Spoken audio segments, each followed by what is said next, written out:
नमस्कार दोस्तों, स्टडीज मस्ती चैनल पर आप सभी लोग का स्वागत है। और हम लोग देख रहे हैं दोस्तों बायोलॉजी में आज हम लोग देखेंगे डिजीज एंड इट्स ट्रीटमेंट, जिसमें पहला है वायरल डिजीज। कई बार ये भी पूछता है कि ये किस प्रकार की डिजीज है, तो इनको सेपरेट सेपरेट देखेंगे दोस्तों, तो आपको इसकी समस्या नहीं हो कि ये कौन सी डिजीज है।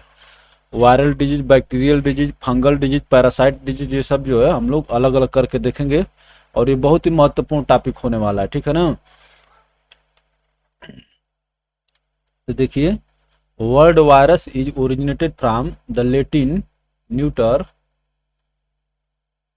Virus which means venomous substance, ठीक ना, जिसका मतलब होता है जहरीला पदार्थ। Virus is an ultra microscopic 20 से 300 नैनोमीटर इन डायमीटर,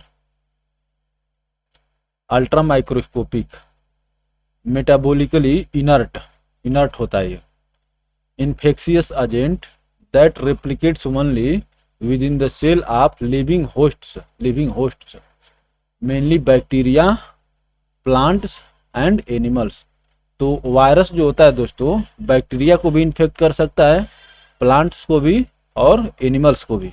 ये प्रश्न पूछा हुआ है, इसको आप याद रखेंगे, इसलिए मैं ये जो कवर करते चल रहा हूँ, मार्क करते चल रहा हूँ। उसको देखिए, कंपोज्ड ऑफ आरएनए और DNA core, composed of an RNA और DNA core, a protein coat and in more complex type a surrounding envelope.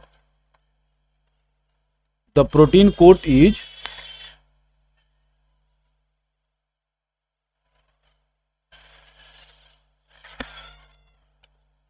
a protein coat and in more complex surrounding envelope.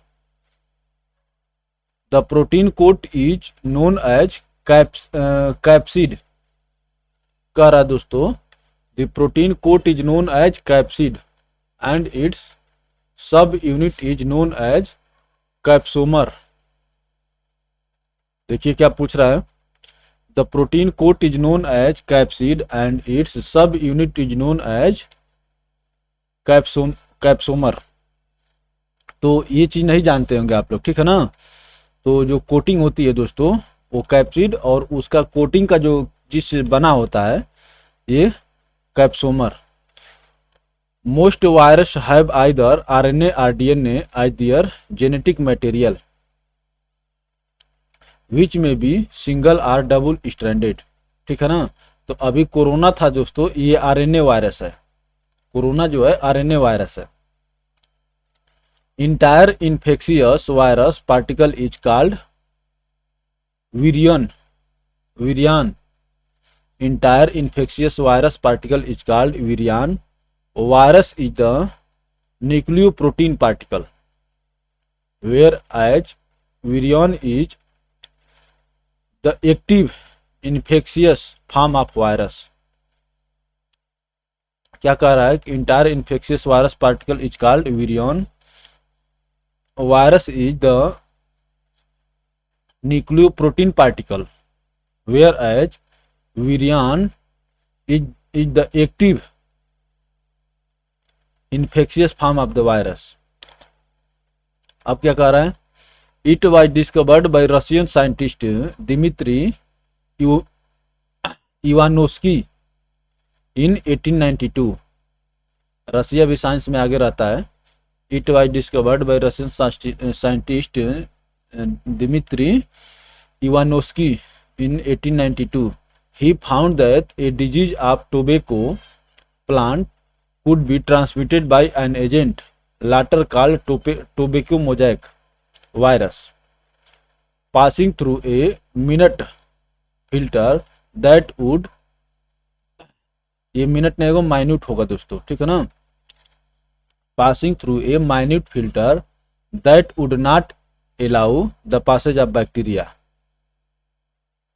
क्या कह रहा है, later called tobacco mosaic virus passing through a minute filter that would not allow the passage of bacteria, जिसमें से bacteria नहीं पास हो सकता है, उसमें से वायरस पास हो सकता है। In 1898, Martinus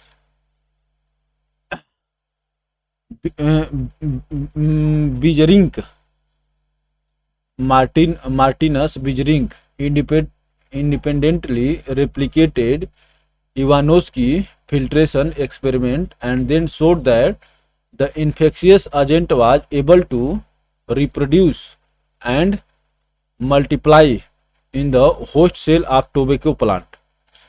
He coined the term virus. ठीक है ना। तो मार्टिनस जो दोस्तों, मार्टिनस बिजेरिंक मार्टिनस बिजेरिंक, ये थोड़ा उल्टा नाम होता है, चलिए कोई बात नहीं। तो इन्होंने दोस्तों वायरस टर्म को बनाया, या पहली बार वायरस टर्म का यूज किया। Tobacco mosaic virus was the first virus to be crystallised. It was achieved by Wendell Meredith Stanley in 1935, who also showed that MTB remains active after crystallization. MTB remains active after crystallization. The virus is a link between non-living and livings. इसके non livings और livings के बीच में कड़ी माना जाता है दोस्तों।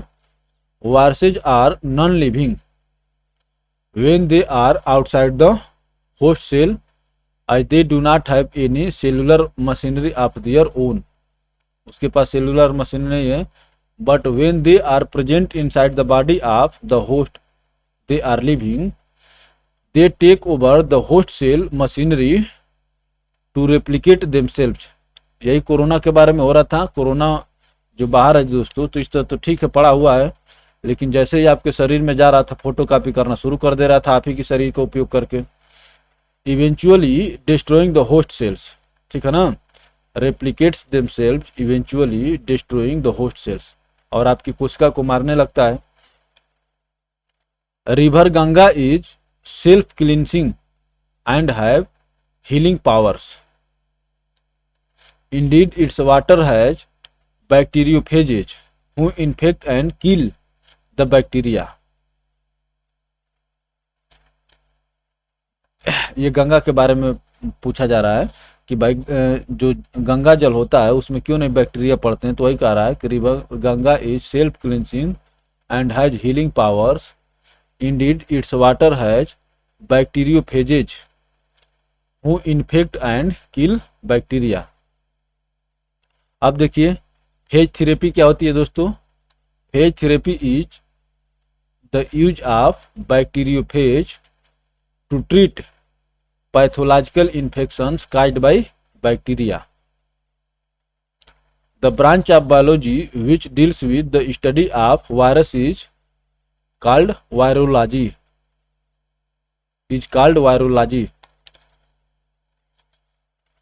In 1977, India was declared to be free from small pox. ठीक है ना, तो इंडिया जो है दोस्तों स्मॉल पॉक्स से फ्री है। पूछ लेता ये भी कि इसमें से कौन सी बीमारी भारत में खत्म मानी गई है। In 1977 India was declared to be free from small pox.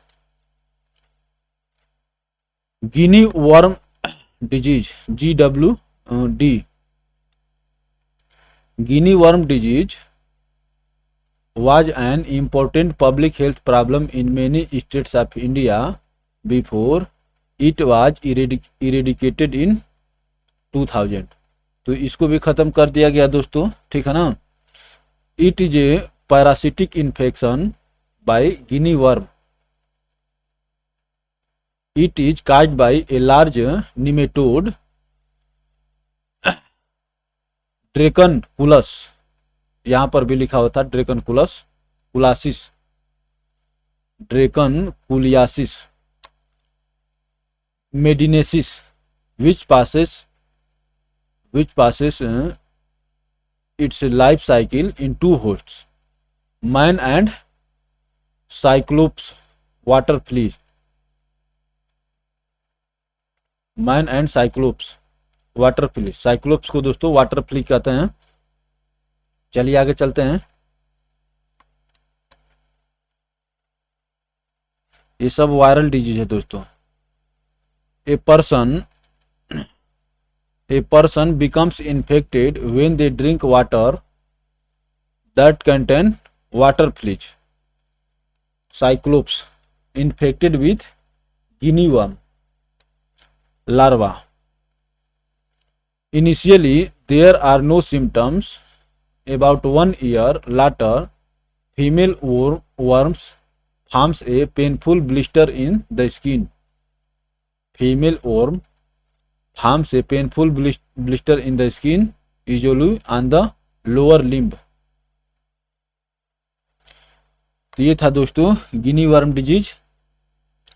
अब देखिए पोलियो के बारे में देखिए, तो गिनी वर्म डिजीज और स्मॉल पॉक्स दोनों खत्म हो गया भारत से। पोलियो के बारे में क्या कह रहे हैं, it is also called poliomyelitis. Poliomyelitis it is an infectious disease caused by polio virus.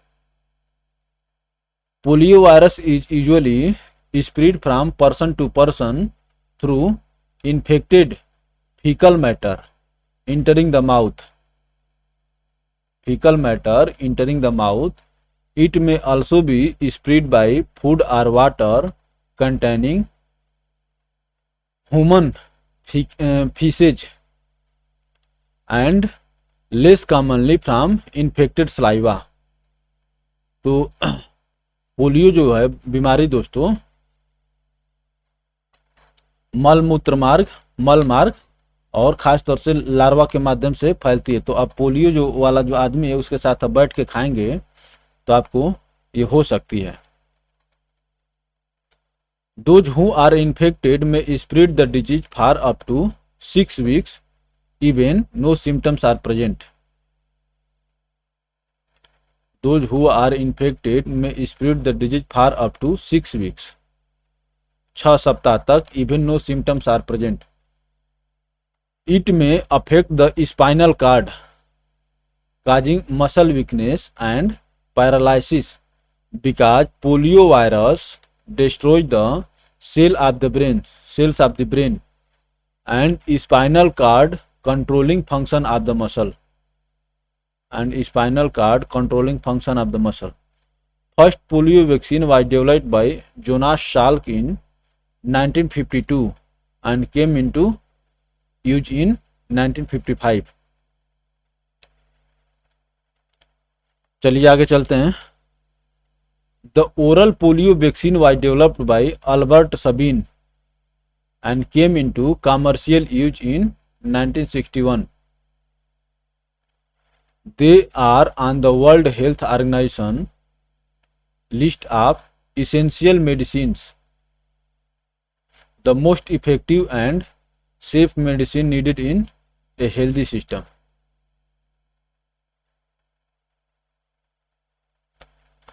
अब चलिए आगे चलते हैं। Trivalent oral polio vaccine was used against for all 3 types of polio virus, type 01, type 02, type 03। Trivalent oral polio vaccine. The World Health Organization presented the official certification to India for its polio-free status on 27 March 2014। तो 2014 में दोस्तों भारत को polio मुक्त घोषित किया गया। In September 2015, WHO declared that polio virus type 2 has been eradicated from the earth. No cases caused by this serotype has been detected since 1999। For this reason, WTO decided to remove the type 2 PV and switch from trivalent to bivalent vaccine in April 2016। तो जो तीनों type की polio virus से लड़ने के लिए vaccine दी जा रही थी, अब वो बाईवैलेंट हो गई। ठीक है दोस्तों, और इसमें टाइप 2 को इरेडिकेट घोषित कर दिया गया है। टाइप 1 और टाइप 3 है। तो डिटेल में पढ़ने का दोस्तों ये सब फायदा होता है, ठीक है ना। अब देखिए राइनो वायरस।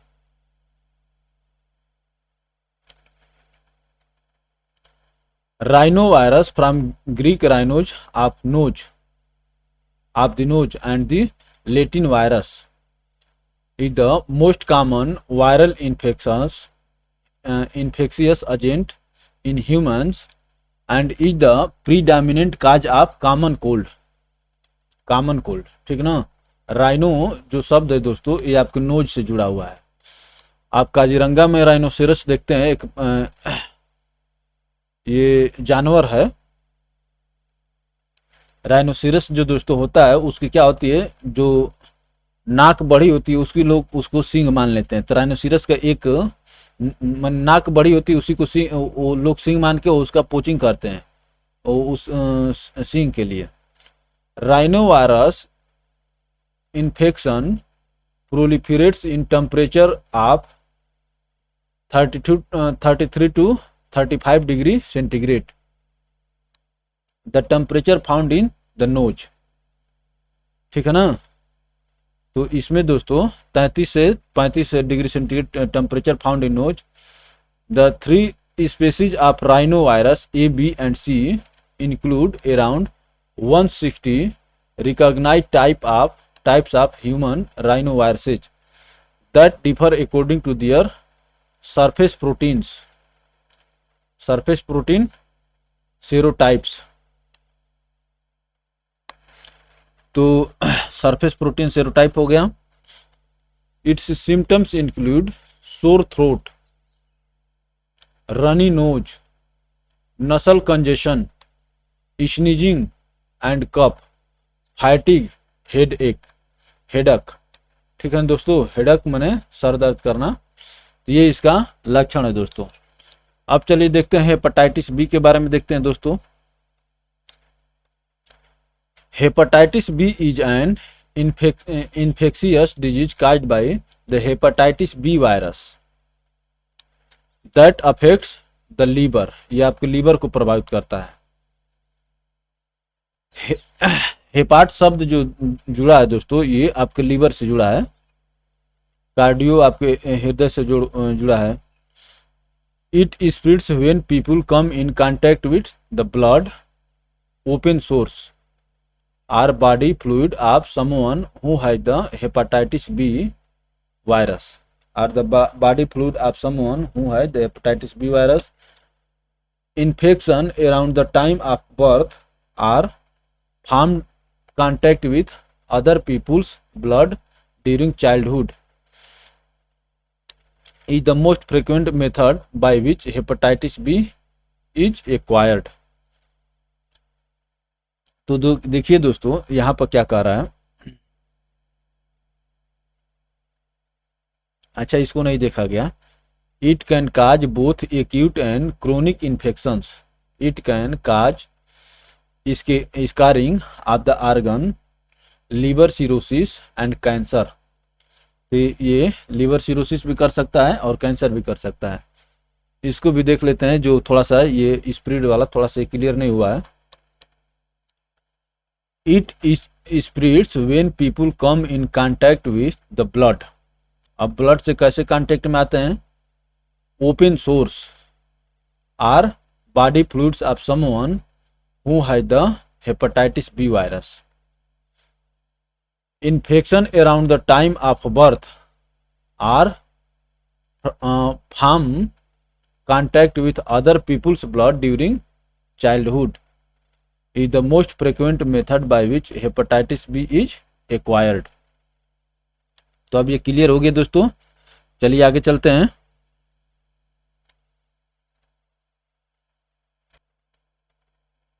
तो देखिए दोस्तों यहां पर क्या दिया हुआ है। Hepatitis B symptoms include Hepatitis B symptoms include jaundice, fever, fatigue that persist for weeks or months। आपको महीनों बुखार आ सकता है, थकान होगी। अब देखिए stomach trouble like loss of appetite, nausea, vomiting and belly pain. चलिए आगे चलते हैं दोस्तों। अब देखिए मम्प्स नामक बीमारी देखेंगे। मम्प्स क्या होती है? ये सब वायरस से होने वाली बीमारियां हैं। हम आप लोग रटते रहते हैं कि कौन सी बीमारी किससे होती है, लेकिन यहाँ से सब कुछ क्लियर हो जाएगा। Mumps is a contagious disease caused by a virus, mumps virus, that passes from one person to another through saliva, nasal secretion, ठीक है ना? saliva, nasal secretions, close person contact, close person contact. The condition primarily affects the salivary gland, also called the parotid gland. The condition primarily affects the salivary gland, also called the parotid gland. Hallmark symptom of mumps is swelling of the salivary gland, ठीक है ना? मुख्य लक्षण जो है दोस्तों क्या है? Hallmark symptoms of the mump is swelling of the salivary glands. Initial signs and symptoms often include fever, muscle pain, headache, poor appetite, and feeling generally unwell.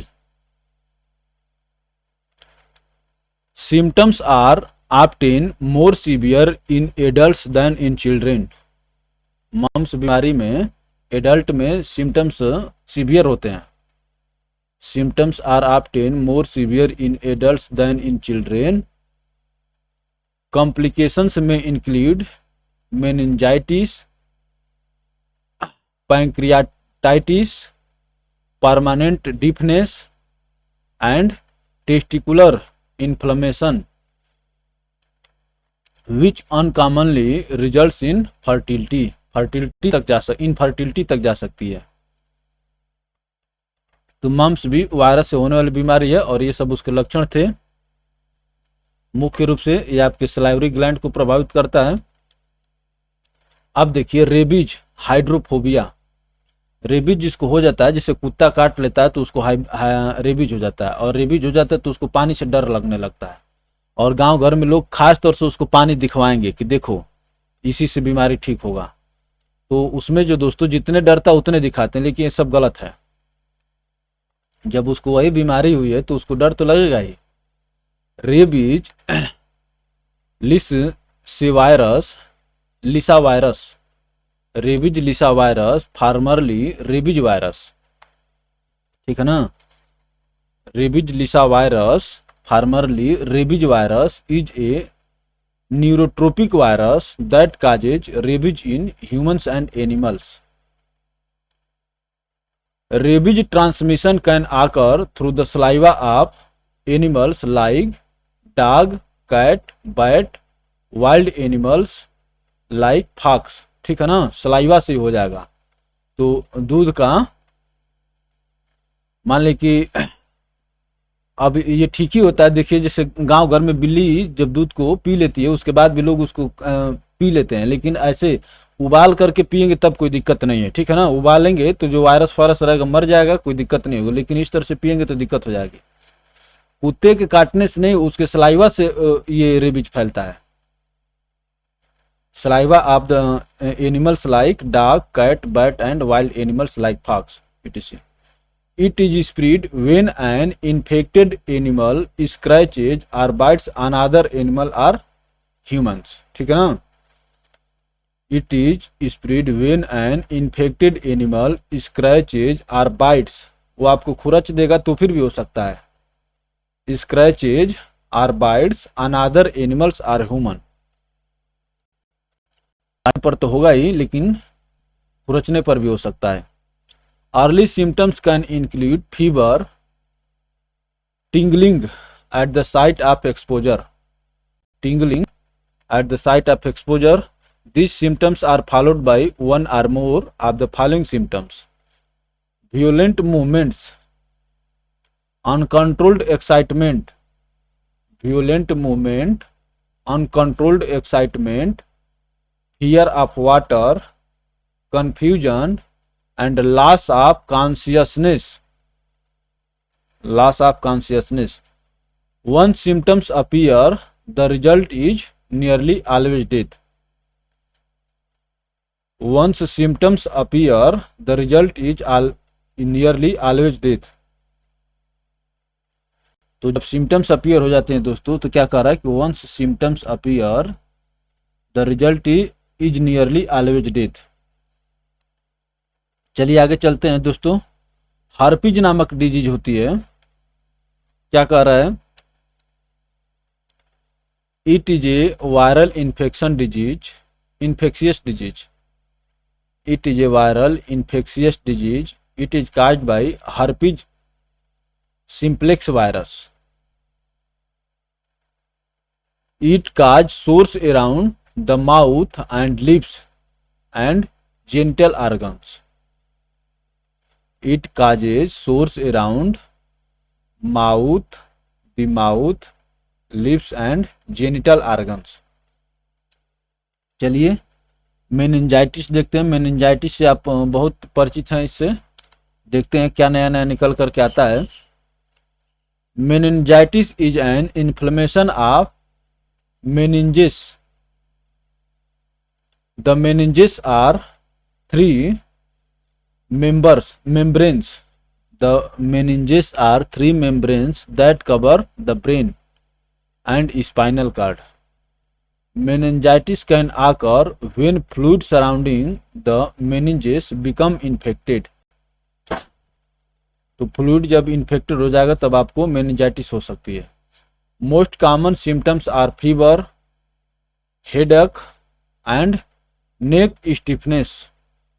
Other symptoms include confusion or altered consciousness, vomiting, and an inability to tolerate light or loud noise. Light or loud noise. इसमें भी meningitis के लक्षण है। चलिए, meningitis may be caused by infection with viruses, bacteria और other micro organisms. Meningitis caused by meningococcal bacteria may be accompanied by a characteristic rash। Characteristic rash. ये meningitis बीमारी के बारे में हो गया। चलिए आगे चलते हैं। Dengue fever. Dengue fever is transmitted by the bite of an Aedes mosquito, mainly A aegypti. ठीक ना, ए इजिप्टी, ये मैंने एडिज का टाइप है, A aegypti, infected with a dengue virus. Symptoms typically begin 3 to 14 days after infections. Symptoms typically begin 3 to 14 days after infection. This may include a high fever, headache, vomiting, muscle and joint pains, and a characteristic skin rash. It is also known as breakbone fever. ठीक है ना, आपके हड्डियों में हड्डियों के joints में ज़्यादा जो होता है दोस्तों, दर्द होता है। It is also known as breakbone fever. चलिए आगे चलते हैं दोस्तों।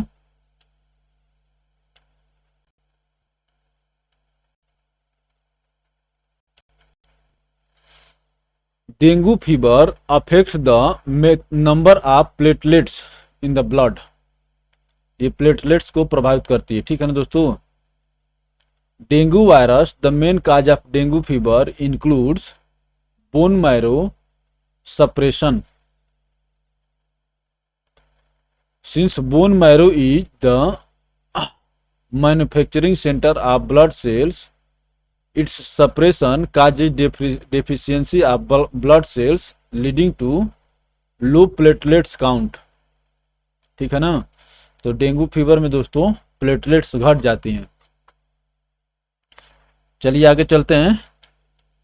अगली बीमारी है दोस्तों chikungunya.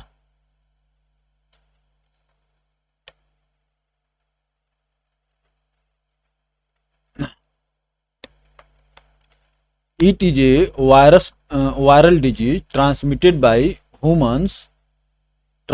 to humans by chikungunya virus. Transmitted to humans by chikungunya virus.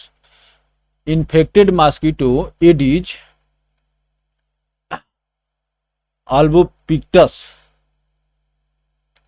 Infected mosquito Aedes albopictus, the tiger mosquito, and Aedes aegypti, ठीक है ना दोस्तों। तो ये क्या कह रहा है, by chikungunya virus infected mosquito Aedes albopictus and Aedes aegypti, इन दोनों के द्वारा। तो एडिज अल्बोपिक्टस को टाइगर मॉस्किटो कहते हैं। It causes fever and severe joint pain. तो डेंगू में भी ज्वाइंट पेन होता है और चिकनगुनिया में भी ज्वाइंट पेन होता है। Other symptoms include muscle pain, headache, nausea, fatigue and rash. It is not a contagious disease because an infected man can not spread the infection directly to other person. तो chikungunya जो दोस्तों और chikungunya हो गया और dengue हो गया, ये कंटेजियस डिजीज नहीं है। कंटेजियस डिजीज वो डिजीज होती हैं जो कांटेक्ट आने पर एक दूसरे में फैलती हैं। Because an infected man can not spread the infection directly to other person. अब देखिए जीका फीवर के बारे में देखते हैं क्या कह रहा है कि it is a viral infectious disease caused by Zika virus. Symptoms में include fever, red eyes, joint pain, headache and maculopapular rash.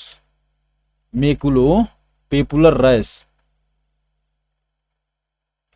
Zika virus is transmitted to humans primarily through the bite of infected Aedes aegypti and Aedes albopictus। तो यही Aedes ही सबका कारण दिख रही है, dengue में भी और चिकनगुनिया में भी, जीका फीवर में भी। It can also be sexually transmitted and potentially spread by blood transfusion. ये सेक्सुअली भी ट्रांसमिट हो सकता है एंड पोटेंशियली ज़्यादा तरीके से spread by blood transfusion. Infection in pregnant women can spread to the baby. और प्रेग्नेंट जो वुमेन होती है उसमें बच्चे को भी इन्फेक्शन ये हो सकता है। Infection in pregnant women can spread to the baby.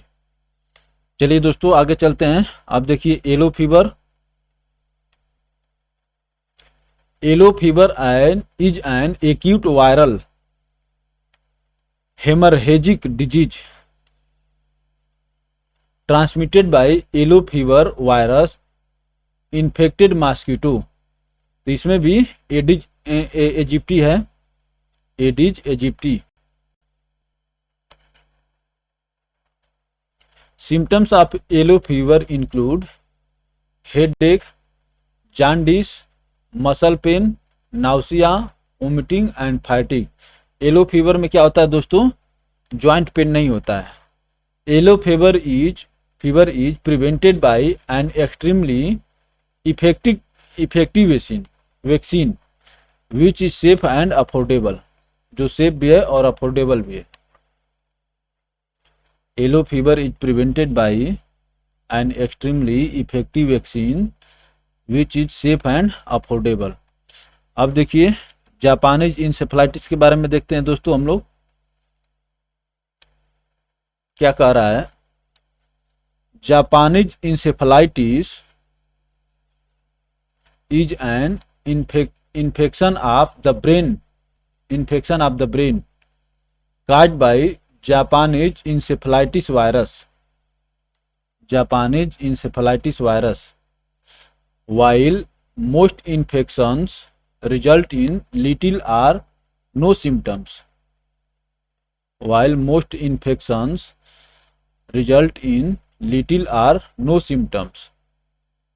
Occasional inflammation of brain occurs.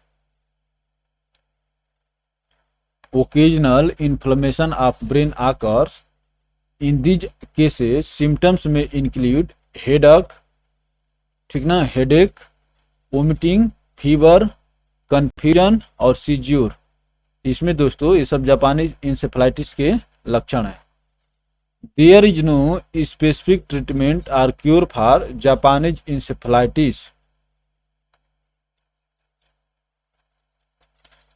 Once a person has the disease, treatment can only relieve the symptoms. ठीक है ना, treatment can only relieve the symptoms.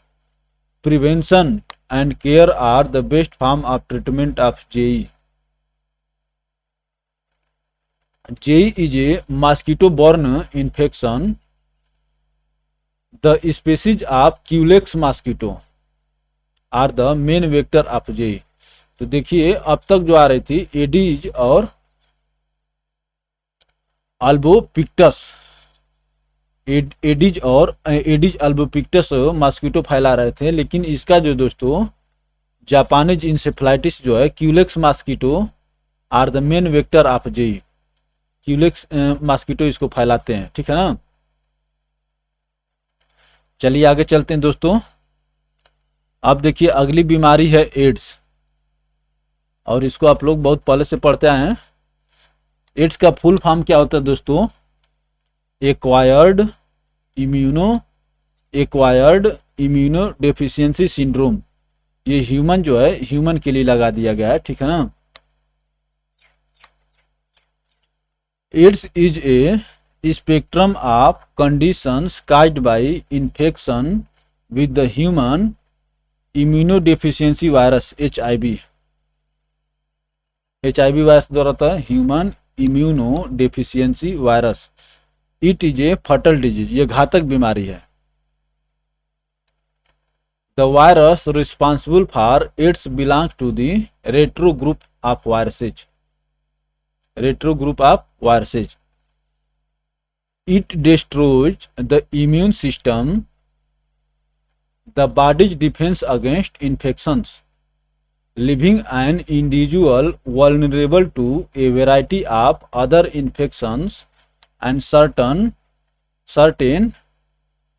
malignancies that eventually cause death.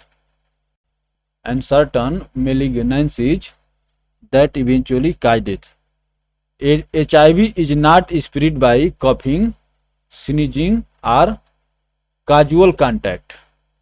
Shaking hands, ठीक है ना। Casual contact मतलब हाथ होठ मिलाने से HIV नहीं फैलता है। चलिए आगे चलते हैं दोस्तों।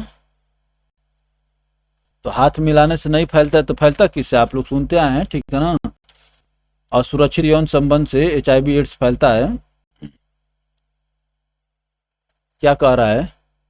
HIV is fragile and can not survive long outside the body. Therefore, a direct transfer of bodily fluid is required for transmission, as unsafe sexual contact। कह रहा है कि HIV जो वायरस है दोस्तों ये फ्रेजाइल है। फ्रेजाइल का मतलब क्षणभंगुर है, बहुत समय तक जिंदा नहीं रह पाता बाहर। And can not survive long outside the body. Therefore, a direct transfer of bodily fluids is required for transmission, as unsafe sexual contact, contaminated। तो देखिए दोस्तों is required for transmission, ये हो गया। अब okay, contaminated blood transfusion and to a child from infected mother with the contact of placenta. Placenta के माध्यम से दोस्तों ये बच्चे को भी हो जाता है जो गर्भ में रहता है। तो and to a child from infected mother with the contact of placenta. Placenta के माध्यम से बच्चे को भी ये प्रभावित कर देता है। अब चलिए western blot and ELISA enzyme linked immuno sorbent an assay test are used to detect the AIDS. Western blot ये दोनों टेस्ट एड्स के लिए किए जाते हैं। Western blot and ELISA, ELISA का फुल फॉर्म क्या हो जाएगा दोस्तों? Enzyme linked immuno sorbent assay test are used to detect the AIDS. Western blot is used to confirm a positive ELISA. Western blot is used to confirm a positive ELISA, and the combined tests are 99% accurate. Western blot is used to confirm a positive ELISA. ठीक है ना? तो पहले Elisa test किया जाता है और जब एलिसा टेस्ट में पॉजिटिव आ जाएंगे आप दोस्तों, उसके बाद वेस्टर्न ब्लॉट होता है। ये लिख रहा है यहाँ पर देखिए, western blot is use to confirm a positive ELISA. तो ये होता है दोस्तों, और जब इन दोनों से आप आ जाएंगे तो 99.9% ये एक्यूरेसी के साथ ये रिजल्ट देते हैं। चलिए आगे देखते हैं। World AIDS Day designated on 1st December every year since 1988 is an international day dedicated to raise awareness of the AIDS pandemic caused by the spread of HIV infection and mourning those who have died of the disease। ठीक है ना? और उनको सांत्वना प्रदान की जाती है, those who have died of the disease. अब देखिए इबोला वायरस। इबोला वायरस आया था, मैंने ये दक्षिण अफ्रीका में आया था। लेकिन कोई भी चीज देखिए, कोरोना वायरस जो आया दोस्तों, ये कोरोना वायरस कोई नया नहीं है। कोरोना वायरस थे लेकिन अलग अलग प्रकार होते हैं इसमें भी, जैसे मानव के कई प्रकार नहीं हैं। हम सभी लोग देखिए, जैसे अफ्रीकन अलग है, मंगोलाइड अलग है, इंडियंस अलग है, रशियंस अलग हैं। तो ये सब दोस्तों, तो उसी तरह से कोरोना पहले भी था लेकिन वो वायरस इतना घातक नहीं था, इसीलिए चर्चा में नहीं था। और ये जब आया कोविड-19, इसीलिए इसको कोविड-19 नाम दिया गया है। ये तबाही मचा के रख दिया। अब देखिए Ebola virus disease. Ebola virus disease, Ebola haemorrhagic fever is a rare and deadly disease in people and non-humans primate। ठीक है ना? non-humans primates में भी होता है, जानवरों में भी होता है। Ebola was first identified in 1976 in two simultaneous outbreaks, one in Jara, South Sudan, and other in Yambuku, ये होता है Democratic Republic of Congo, a village near the Ebola River from which the disease takes its name. ठीक है ना? तो democratic Republic of Congo में दोस्तों और साउथ सूडान में ये इबोला नदी के किनारे जो गांव थे वहां पर ये पहली बार देखा गया, उसी से इसका नाम इबोला वायरस पड़ गया। The virus that causes EVD are located mainly in sub-Saharan Africa. तो क्या कह रहा है कि the virus that causes EVD, EVD का मतलब Ebola virus disease, are located mainly in sub-Saharan Africa. People can get EBD virus through direct contact with an animal, bat and non human primates जैसे बंदर उंदर हो गए or a sick or dead persons infected with Ebola virus, ठीक है ना। जो Ebola से बीमार है वो भी, और मरे हुए लोग से भी आप में फैल सकता है। इबोला भी खतरनाक बीमारी था। चलिए अभी हमें लगता है कि 1516 में ये फैला था फिर अफ्रीकन कंट्रीज में। It causes fever, body H and diarrhoea and sometimes bleeding inside and outside the body, and sometimes bleeding inside and outside the body as the virus spreads through the body. It damages the immune system and organs ultimately, and this leads to severe uncontrollable bleeding. The disease has a high risk of death, killing between 25 to 95% of those infected. 25 से 90% लोग इसमें मर जाते हैं। Largest Ebola outbreak to date was epidemic in West Africa 13 से 16 तक with 28,646 cases and 11,000 approximately 11,000 death, ठीक है ना। तो लार्जेस्ट ये इबोला का आउटब्रेक है। और देखिए दोस्तों, ये एपिडेमिक पैंडेमिक ये सब जो देखते हैं इनमें अंतर क्या है, ये भी पूछा गया परीक्षा में दे करके, और ऑप्शन में मिलाने को दे देता है। तो ये क्या कर रहा है, largest Ebola outbreak to date was the epidemic in West Africa. और एपिडेमिक का मतलब क्या होता है, देखिए दिया है, तो देखते हैं, यहां से शुरू करते हैं। Endemic of a disease or condition regularly found among particular people or in a certain area, ठीक ना। रेगुलरली होती है इंडेमिक, अर्थात उसका एंड नहीं होने वाला है, ठीक ना, रेगुलरली मिलती है, ये इंडेमिक हो गई। और एपिडेमिक क्या हो गई, appearance of a particular disease in a large number of people at some time.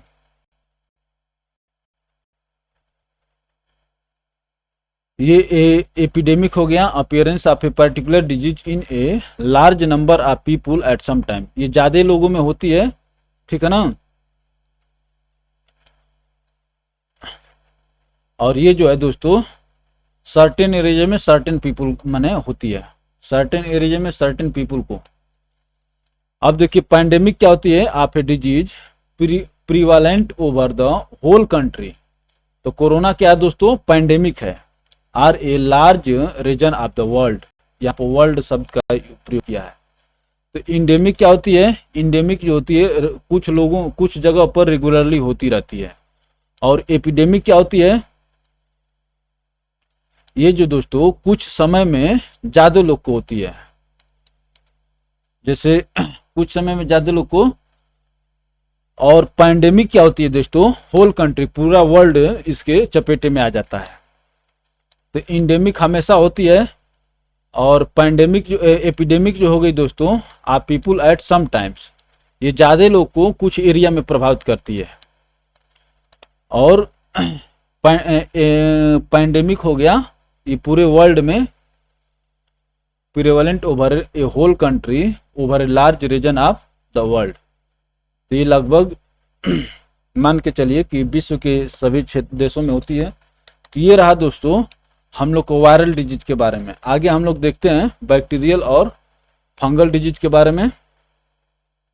चलिए दोस्तों, तो आगे देखते हैं हम लोग। तो दोस्तों अब हम लोग देखेंगे बैक्टीरियल डिजीज। इसको इसी तरह रखना पड़ेगा क्योंकि यहाँ तक तो ये छोटे में दिया है, एक साथ आपको देखना होगा।